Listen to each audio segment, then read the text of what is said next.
এটাই সেই পরিত্যক্ত ভুতুড়ে হাসপাতাল, যেখানে কোনোদিন কোনো রোগী আসেনি কোনো ডাক্তার, হয়নি কোনো অপারেশন, যেখানে হাসপাতালের বদলে গড়ে উঠেছে নেশার আস্তানা, আর চিকিৎসার জায়গায় দখল করে নিয়েছে লতা গুল্ম আর বিষাক্ত সাপ। এখানে রয়েছে সেই অসমাপ্ত অভিশপ্ত মসজিদ, যে মসজিদে কোনোদিন আজান শোনা যায়নি, যার ভেতরে বসে মাদক খেকো মানুষের অসামাজিক তালিম। কিন্তু প্রশ্ন একটাই, কিভাবে, কেন, কোন অকারণে এই মেগা প্রজেক্ট পেল না তার পূর্ণতা? কেন চরম অবহেলায় পড়ে রইল এই কোটি টাকার সম্পদ? আর সবচেয়ে বড় প্রশ্ন, পিতার মৃত্যুর পরও কেন এই স্বপ্নের দায়িত্ব নিল না তার যোগ্য উত্তরাধিকারীরা? তাহলে চলুন ধীরে ধীরে উন্মোচন করি একটি অসমাপ্ত স্বপ্নের অন্ধকার অধ্যায়, যে গল্পগুলো আজও লুকিয়ে আছে এই পরিত্যক্ত দেয়ালগুলোর ভেতরে।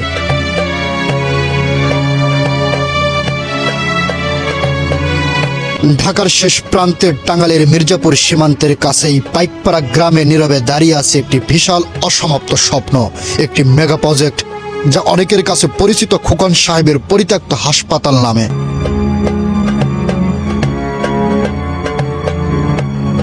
যদিও নামের সঙ্গে খোকন সাহেবের পরিচিতি জড়িয়ে গেছে, তবে এই স্বপ্নের মূল রূপকার ছিলেন পাইকপাড়া গ্রামের কৃতি সন্তান প্রখ্যাত শিল্পপতি খান মোহাম্মদ ইকবাল সাহেব। ইকবাল সাহেব ছিলেন শুধু একজন ব্যবসায়ী নন, তিনি ছিলেন একজন সফল স্বপ্নদ্রষ্টা, একজন মানুষ যিনি চেয়েছিলেন ধামরাইয়ের মানুষ যেন চিকিৎসা আর শিক্ষার জন্য দূর দূরান্তে ছুটে না বেড়ায়।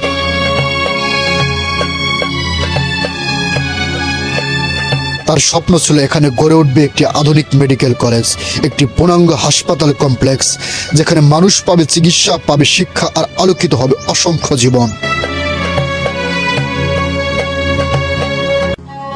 কিন্তু নিয়তির নির্মমতায় কাজ যখন প্রায় 70% সম্পন্ন, ঠিক তখনই ইকবাল সাহেবের মৃত্যু এই বিশাল স্বপ্নকে থামিয়ে দেয়। আর সেদিন থেকেই থেমে যায় কোটি কোটি টাকার একটি স্বপ্ন, জন্ম নেয় একটি অসমাপ্ত ইতিহাস, যা আজও নীরবে চাপা পড়ে আছে এই পরিত্যক্ত দেয়ালগুলোর ভেতরে। উন্নয়ন থেকে যখন ঢাকার ধামরাই উপজেলা কয়েক হাজার মাইল পেছিয়ে আছে, ঠিক তখনই এরকম একটা বিশাল মেগা প্রজেক্ট যখন ভুতুরে ভারী হয়ে যায়, তখন হতাশা ছাড়া আর কিছুই থাকে না। যখন আমি ইকবাল সাহেবের কারখানার সামনে আসলাম, তখন দেখলাম যে এই সুবিশাল ভবনগুলো আজ লতা গুল্ম দিয়ে ছেয়ে গেছে। এ দেখেন যে বিল্ডিং এর সামনে জঙ্গলে আজ ছেয়ে গেছে, মনে হচ্ছে এটা একটা ভুতুরে বাড়ি। বাড়িতে ঢোকার জন্য অনেকগুলা গেট থাকলেও প্রতিটা গেটেই প্রায় তালা ঝুলে আছে, ঢোকার মতো ওরকম কোনো অবস্থা নেই। তাই আমরা ঠিক সেই ভবনের দক্ষিণ পাশে একটা গলি আছে, সেই গলি দিয়ে ভেতরে ঢোকার চেষ্টা করব।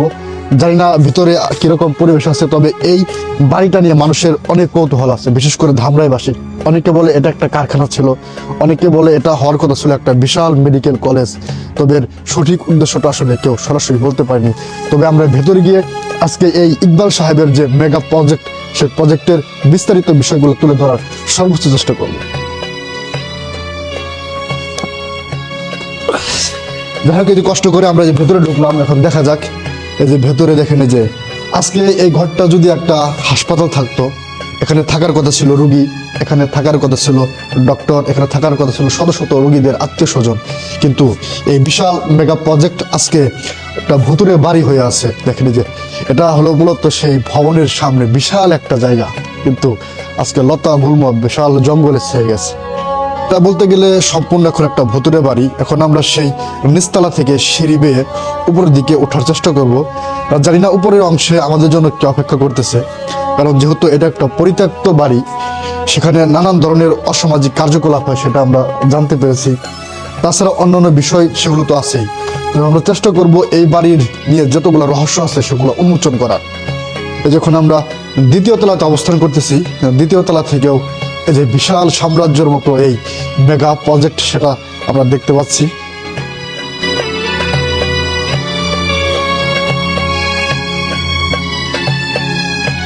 এই দরজার উপাশে কোনো ভৌতিক গল্প নেই, আছে অসম্পূর্ণ থেকে যাওয়া এক বাস্তবতা।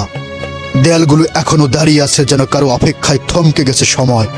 এখানে ক্লাস হওয়ার কথা ছিল, রোগীরা পাওয়ার কথা ছিল সেবা, কিন্তু আজ এই ঘরগুলো ফাঁকা, খোলা ফ্রেম, অসমাপ্ত দেয়াল, বাতাস চলাচল করে অবাধে। মানুষের পদচিহ্ন নেই, রয়ে গেছে শুধু নীরবতা, একটি স্বপ্নের অসমাপ্ত সাক্ষী। এই সিঁড়িগুলো এক সময় ছিল মানুষের আসার পথ, এখান দিয়ে ওঠার কথা ছিল ডাক্তার, নার্স, মেডিকেল ছাত্রদের। কিন্তু আজ এই সিঁড়ি বেয়ে ওঠে না কোনো চিকিৎসক, ওঠে না কোনো রোগী, ওঠে শুধু নেশাগ্রস্ত মানুষ আর অজানা ভয়। প্রতিটি ধাপে ধাপে জমে আছে বছরের পর বছর অবহেলা আর একটি থেমে যাওয়া স্বপ্নের ধুলো।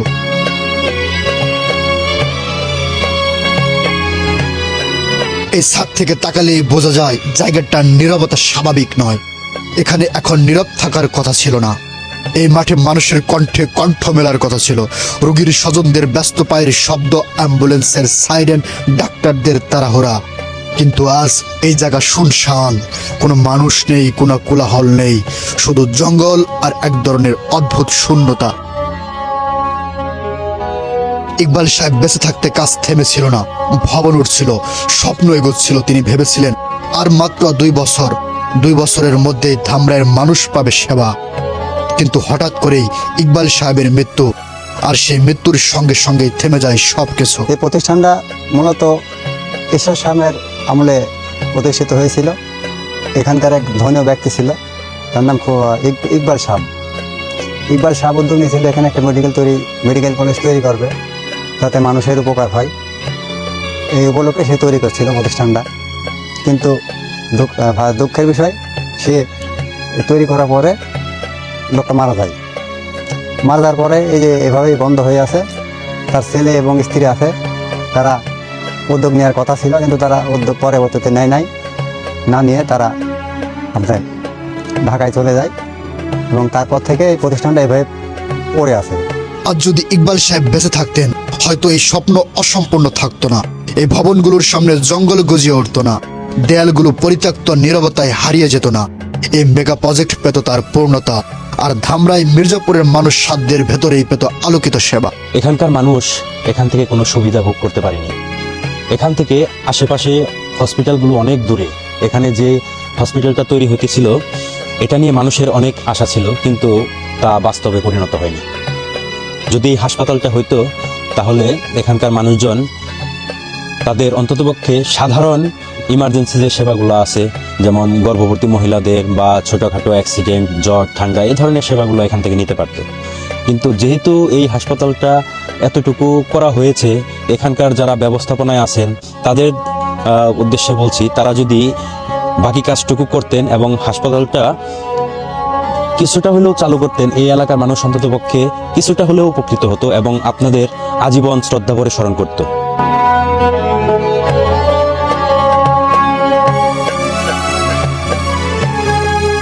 ইকবাল সাহেবের মৃত্যুর পরে কেন জানি তার পরিবার এই বিশাল প্রজেক্ট এগোতে দেয়নি।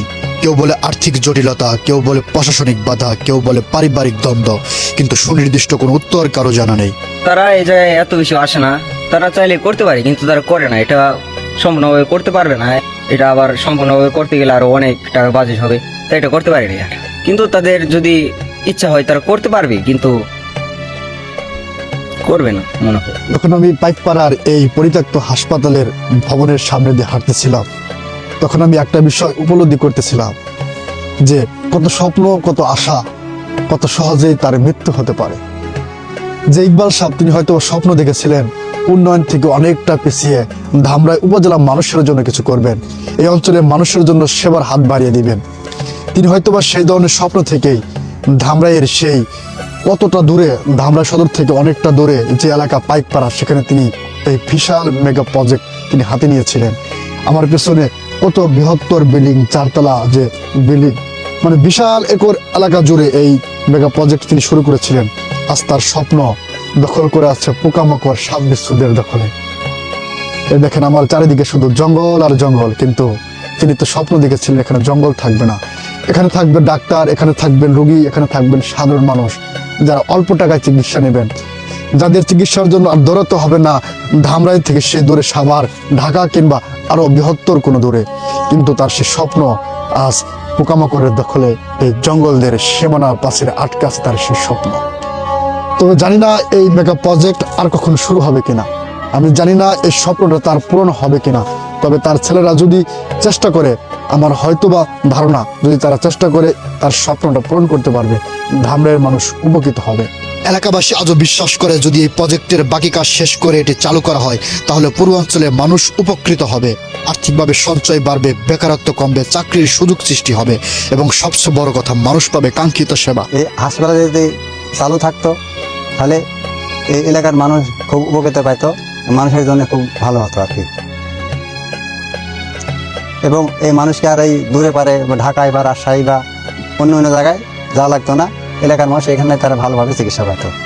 ইকবাল সাহেবের মৃত্যুর পর এই বিশাল মেগা প্রজেক্টটি যখন ধীরে ধীরে পরিত্যক্ত হয়ে পড়তে শুরু করে তখন শোনা যায় দূরদেশ চীন থেকে একদল ব্যবসায়ী এই জায়গাটি ক্রয় করার প্রস্তাব নিয়ে এসেছিলেন।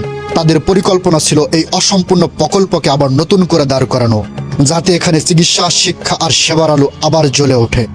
কিন্তু ইকবাল সাহেবের স্মৃতি আর তার অসমাপ্ত স্বপ্নকে বাঁচিয়ে রাখার জন্যই তার স্ত্রী ও পুত্র এই সম্পত্তি বিক্রি করার সিদ্ধান্ত নেননি। লোকমুখে শোনা সেই সময় এই প্রকল্পের মূল্য উঠেছিল প্রায় 300 কোটি টাকা। এটা কেনার জন্য চীন বিভিন্ন দেশ থেকে তারা আসছিল, কিন্তু তার ছেলে এবং বউ পয়সা আমার স্বামীর বা আমার আব্বার স্মৃতি হিসাবে এটা থাকবে, আমরা এটা বিক্রি করবো না, এবং এভাবে সেটা এভাবে পড়ে রয়েছে। এক সময় এই মেগা প্রজেক্ট ছিল এলাকার মানুষের গর্বের প্রতীক, কিন্তু আজ সেই গর্বই পরিণত হয়েছে গ্রামের মানুষের জন্য এক অভিশাপে। কারণ হাসপাতালটি পরিত্যক্ত, এখানে ঢুকে পড়ছে দুষ্টু মানুষরা, নেশা করছে, মাদক সেবন করছে এবং ছড়িয়ে দিয়েছে অন্ধকারের রাজত্ব। এই জায়গায় খুব মাদক ড্রাগস, এই জায়গায় মাদক দ্রব্য মানে যাবতীয় যা আছে সব জায়গায় এখানে আর কি আপনার চালানকারী হয়। এই জায়গায় মাঝে মধ্যে আমরা দেখি অনেক ছেলে পেলে মেয়ে ঘুরতে আসে, কারণ তার জন্য আমরা যদি এখানে আসি আমাদের যাতে আমরা এই কাজটা করি। মাদক দ্রব্য যারা মাদক দ্রব্য নেয় এই জায়গায় তাদের জন্য আমরা এখন করতে আসতে পারি না, কারণ আমরা যদি আসি আমাদের বলতে চাই যে আমরা এই জায়গায় মাদক দ্রব্য ড্রাগস গ্রহণ করি। এলাকাবাসী এই বিষয়ে ব্যবস্থা নেওয়ার চেষ্টা করেছিল, মাঝে মাঝে পুলিশও এসেছিল, কিন্তু এই বিশাল প্রজেক্ট চারিপাশে খোলা পরিত্যক্ত থাকার কারণে পুলিশও কোনো স্থায়ী সমাধান আনতে পারেনি। এই জায়গায় কয়েকদিন আগে রেড পড়ছিল, এই পুলিশ আসছিল, অনেকজন ধরেও নিয়ে গেছে, কিন্তু তাও কাজ হয়নি। এখনো অনেক মানুষ আসে, নেশা করে এবং অনেক খারাপ অশ্লীল করে। জঙ্গল পেরিয়ে একটু সামনে এগুলেই চোখে পড়ে চরম অবহেলায় পড়ে থাকা একটি পরিত্যক্ত মসজিদ। এই নির্মাণের দিকে তাকালেই বোঝা যায় ইকবাল সাহেব কেবল একজন সফল শিল্পপতি ছিলেন না, ধর্মের প্রতিও ছিল তার গভীর ও আন্তরিক ভালোবাসা। আমার পেছনে যে ভবনটা দেখতে পারতেছেন এটা হচ্ছে একটা পরিত্যক্ত মসজিদ, যে মসজিদে আজ পর্যন্ত কোনো আজান হয়নি, কেননা এই মেগা প্রজেক্টের সাথে এই মসজিদটা ওতপ্রোতভাবে জড়িত। এই মসজিদে আজ পর্যন্ত কোনো উদ্বোধন করা হয়নি, আজ পর্যন্ত কোনো মুয়াজ্জিন আজান দেয়নি, আজ পর্যন্ত একক নামাজ আদায় করা হয়নি। যেখানে মুসল্লিদের ভিড় থাকার কথা ছিল, এই যে এখন দুপুরে নামাজ হওয়ার কথা ছিল, কিন্তু সেখানে এই মসজিদ পরিত্যক্ত হাসপাতাল একটা ভুতুড়ে অবস্থা। মসজিদের চারপাশে যেখানে পরিষ্কার ও পরিচ্ছন্ন থাকার কথা ছিল সেখানে আজকে এই যে জঙ্গল গজিয়ে গেছে, বড় বড় জঙ্গল। এই জঙ্গলগুলোতে প্রচুর পরিমাণে সাপ আছে, যার স্থানীয় ব্যক্তি তারা যে বিষয়টা বলছে এই জায়গায় নাকি বিষাক্ত সাপগুলা মাঝে মাঝে দেখা যায়, যেহেতু মানুষ এই জায়গায় প্রবেশ করে না, কারণ এই জায়গায় প্রবেশ করার কথাও না। কারণ এই যে এই প্রজেক্টটা কখনো উদ্বোধন করা হয়নি, কাজটা শুরু করা হয়েছিল, কাজটা যখন প্রায় শেষের পথে তখনই ইকবাল সাহেব তিনি মারা যান। তিনি মারা যাওয়ার পর এই কাজটা আর সামনের দিকে এগিয়ে নিয়ে যাওয়া হয়নি। তবে এটা স্থানীয়রা কখনো আশা করেন যে এই কাজটা আবার শুরু হবে বা আবার ধামরাইয়ের মানুষের মুখে হাসি ফুটবে, কিন্তু এই কাজটা শুরু হবে কি হবে না সেটা আসলে অমীমাংসিত অবস্থায় রয়ে গেছে। সে কারণটা বা সেই বিষয়টা আজও কারো জানা নেই। আমি মসজিদের ভেতরে অবস্থান করতেছি। আল্লাহর ঘর আসলে সবসময় থাকে আলোকিত, আল্লাহর ঘর থাকে পবিত্র, কিন্তু কি একটা বাস্তব অভিজ্ঞতা এখানে এসে আমি দেখলাম, সেটা হলো আল্লাহর ঘরের ভিতরে এখানে ময়লা বা আবর্জনা এখানে জমা করা আছে।